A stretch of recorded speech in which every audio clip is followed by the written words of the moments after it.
नमस्कार, मैं विकास कुमारी। आप देख रहे हैं पीजीएस इंडिया न्यूज। राजस्थान विधानसभा उपचुनाव को लेकर आई बड़ी अपडेट। उपचुनाव जिताने में कौन से मुख्यमंत्री सबसे आगे? गहलोत ने तीसरे कार्यकाल में जीती 75% सीटें, भजनलाल दूसरे नंबर पर।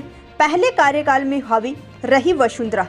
राजस्थान विधानसभा उपचुनाव में बीजेपी ने 7 में से 5 सीटों पर कब्जा जमाया है।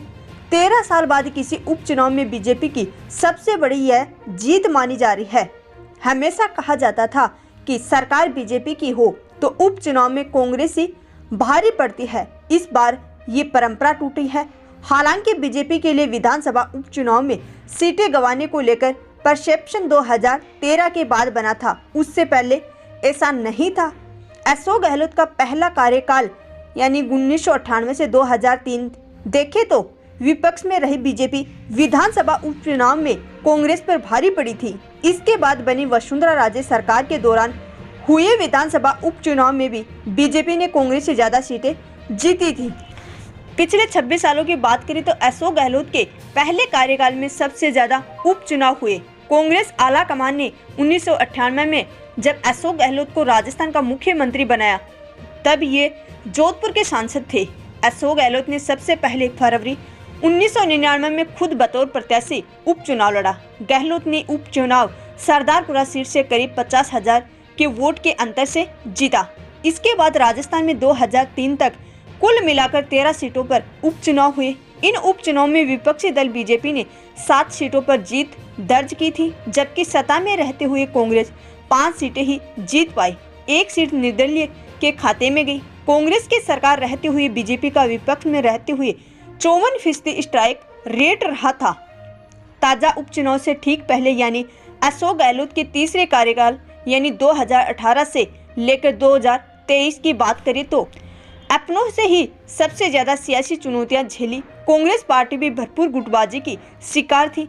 इस दौरान तक 8 सीटों पर उपचुनाव हुए, लेकिन कांग्रेस ने बीजेपी को हावी नहीं होने दिया और एक तरफा जीत दर्ज की। कांग्रेस ने 6 सीटें जीती और विपक्षी दल बीजेपी ने केवल 1।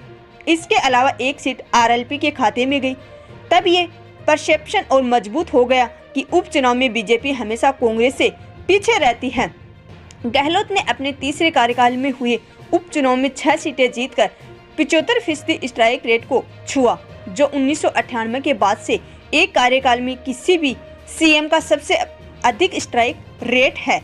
कांग्रेस की अशोक गहलोत सरकार को जनता ने 2003 के चुनाव में नकार दिया और सत्ता बीजेपी को सौंप दी। तब मुख्यमंत्री वसुंधरा राजे बनी और उनके कार्यकाल के दौरान 2008 तक 5 सीटों पर उपचुनाव हुए। बीजेपी ने राज्य के कार्यकाल के दौरान 3 सीटें अपने कब्जे में की, वहीं कांग्रेस ने 2 सीटों को जीता। उस दौरान कांग्रेस ने बीजेपी सरकार पर भ्रष्टाचार के आरोप लगाए। इन आरोपों को लेकर विधानसभा में भी लगातार हंगामा हुआ। वसुंधरा राजे के दूसरे कार्यकाल यानी 2013 से 2018 में हुए उपचुनाव में बीजेपी का प्रदर्शन पहले कार्यकाल के मुकाबले काफी फीका रहा। इस कार्यकाल में राजस्थान में 6 सीटों पर उपचुनाव हुए और इनमें से बीजेपी केवल 2 सीटें ही जीत पाई। कांग्रेस ने 4 सीटें जीती।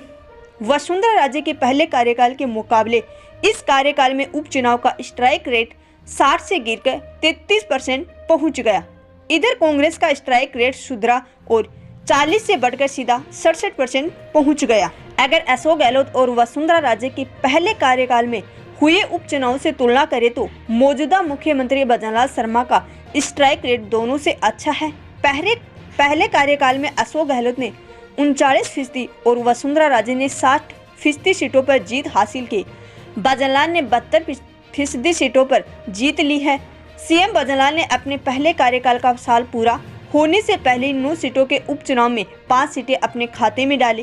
कांग्रेस और बीएपी ने 2-2 सीटें जीती।